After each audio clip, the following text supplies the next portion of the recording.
Hi and welcome. Let's take a look at the Polonaise in the notebook for Anna Magdalena Bach in G minor. I say the Polonaise, there are actually several in this booklet and there's more than one in G minor. But let's take a look at this one. And a Polonaise is of course a dance, and it's always in 3/4 time. It's always in 3 triple meter, and the underlying rhythm of a Polonaise is this.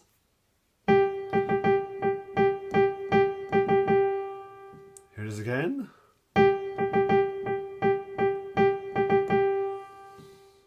That gives us that Polonaise feel. Now before we do any detail, it's only 16 bars long. Let me just play it through, straight through, without any repeats.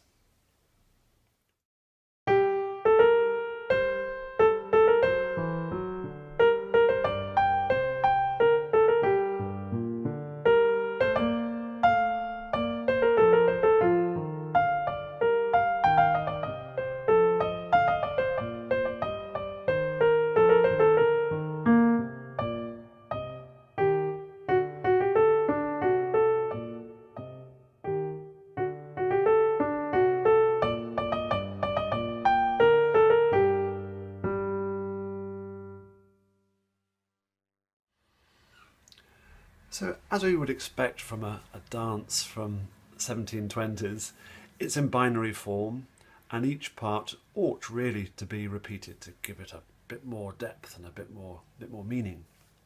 And it's nice to go back to hear the tunes again. Let's work our way through, and as we go we'll talk about the touch and the fingering. I've got several editions of this. It crops up in lots of anthologies, doesn't it? And they are all slightly different. So I have, in terms of fingering and articulations, all put in by editors, of course. The original for this particular Polonaise is in, we think, Anna Magdalena's own handwriting. We don't know who wrote it. Perhaps she wrote it. And so I've given a score here, and you can download it if you wish. I've just put in just the notes, hopefully nicely spread out, so you can add in your own fingering and details if you wish. Right hand to start with, and of course I'm not using, I say of course, but I'm not going to use the pedal at all for this piece, so let's get that out the way from the start. Okay, a nice steady speed for now. 1, 2, 3.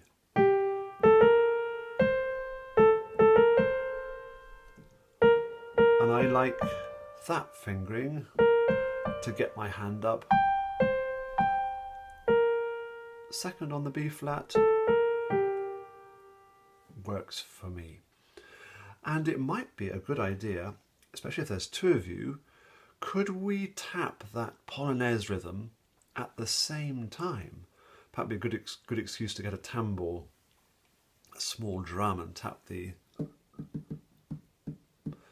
So let me give it a go. I'm going to tap the rhythm on there for a Polonaise. I'm going to see if I can play the right hand at the same time.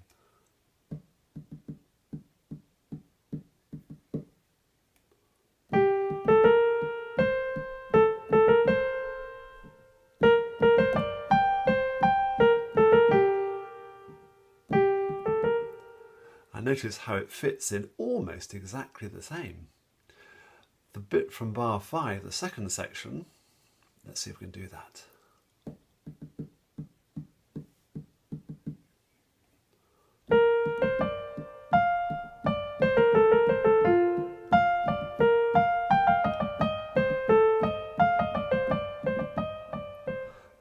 So that's a great exercise to do. And then of course you could swap it round and tap the rhythm there while you play the left hand as well.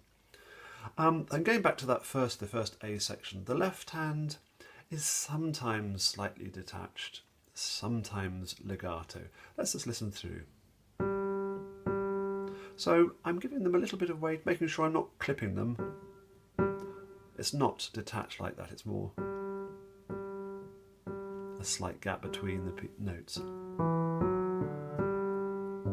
And we need the third finger on that C so that we have got enough fingers to get up to the G at the top there.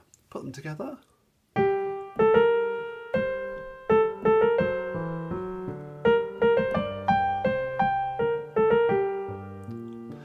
worth bearing in mind that Anna Magdalena Bach was a singer, and so much of Bach's writing for her, I'm thinking of the French suites in particular really, but this piece is true as well, is we have to pretend that we're singing it. Play that right hand as if it was a tune that you're singing. And don't be afraid to play it expressively. There's a great recording of this being played on a clavichord. A clavichord was an instrument that would have been in Bach's household, and it could play very expressively. Don't think of notes as simply being on or off from the Baroque period. That is not the case. So give it some expression, especially, of course, when we're playing it on the piano. Now, the second half is longer and more substantial. There's more going on really here, isn't there? Let's take through the right hand first of all. Start with the second finger.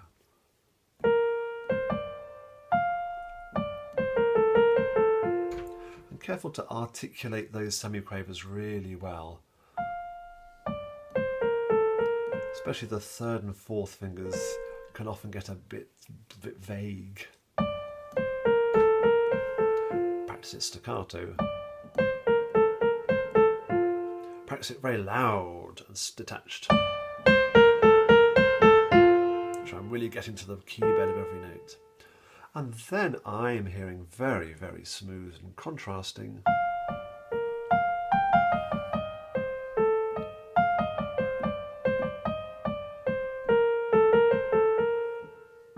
And don't be at all afraid, don't try and link those two B flats up, I don't think. And did you notice the fingering I use for that sequence? 3, 4, 4, 3, 4, and then stay in that position.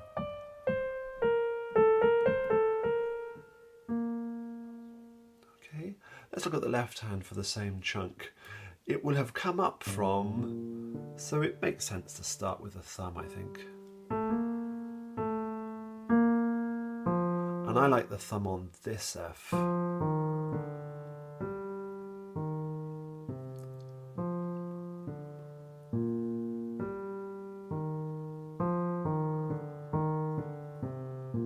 Notice how the hand was very, very still. It could stay there for a big chunk of that part, which is great. Let's put them both together.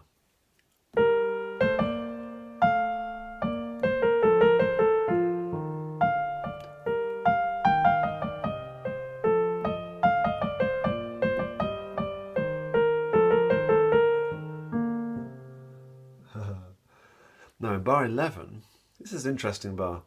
It is usually played, listen to some recordings, detached, and a lot of editions show that, perhaps with a staccatissimo sign. I've got one edition where almost the opposite is put in. They've put in a tenuto mark.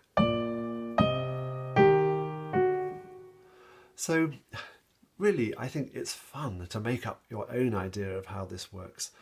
I quite like the short, detached way, so I'm going to do that. And then we've got the same music again, and let's make it an echo, pretending we're on our clavichord.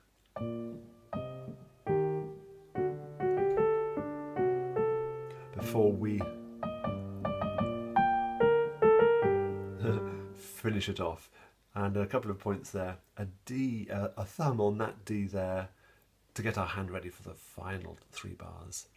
And did you notice that my right hand fingering in this bar is exactly the same as I did in bar 4? Always good to look for patterns in the music. And we've got a couple of D arpeggios, haven't we? And so that's the fingering I like to use, in spite of the fact that we then need to move our hand up the keyboard. Let me go now from bar 5. I'm slightly slower than I would ordinarily play it.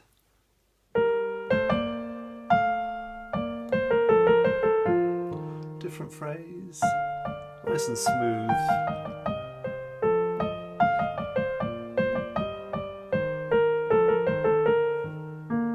Short. And I think quite bold there.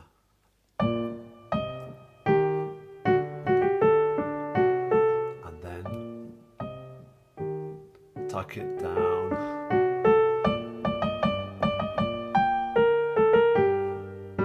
I'm hearing the ending loud again. So you might want to add in some dynamics to your version. Work them out yourself, discuss them and together and see what works for you. Now finally I'm going to play it through from the top all the way through, and I'm going to deliberately go quite fast. We're going to play a faster Polonaise. Let's see how this sounds. I'm going to put in the repeats as well.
And something that would have happened in the day would have been to vary the repeat. So whenever you do the repeat, add in some ornaments. And I put some links to some other performers that are doing that very well. But things like, for example, little trills, little mordants.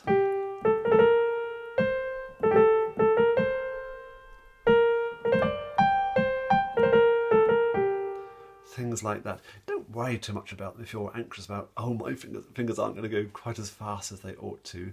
We could also try other things. We could just change the rhythm a bit. Let's have a look at that first.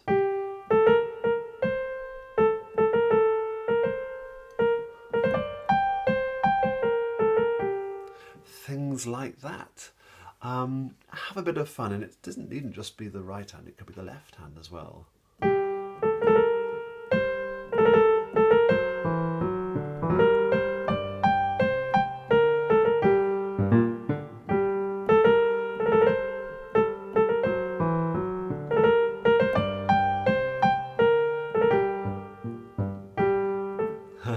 A slight change of notes and all sorts. I'm not saying all of that was in good taste, but why not have fun exploring what might be possible with it? Add in some little ornaments, some little mordants, perhaps change the rhythm, repeat some notes sometimes, and have fun with it, bring it alive. I hope that helps a little bit. It's a great fun piece, a really beautiful Polonaise. Polonaise would have been very popular, especially in the 17th century. Here we've got a Polonaise being written in the early 18th century. Chopin was writing Polonaises in the first half of the 19th century. So they've existed for a long, long time, originally from Poland, of course. And there you have a Polonaise. Bye-bye for now.